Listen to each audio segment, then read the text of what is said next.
rice platter po. Pero itong bagnet, mga ilang perso na yan? Good for 2 to 3 person. Ah, Lahat po lang namin, ma'am.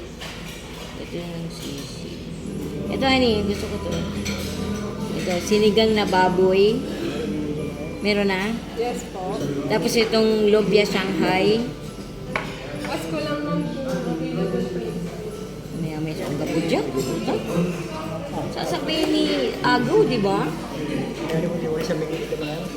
Kompleto. Wala na? Meron. Ano na yun, Ano na yung sabi ko niya? Isang pakbet, isang rice platter, yung plain, isang sinigang na baboy, tsaka isang Shanghai.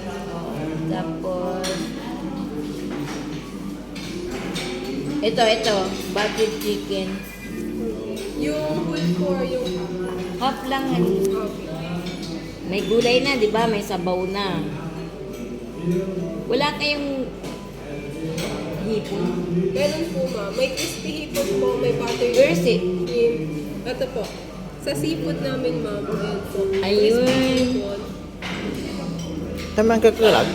Maliliit ba yan? Yes, ma'am. May singang prito na maong. Gaano kalaki ito yung inihaw na bangus mo?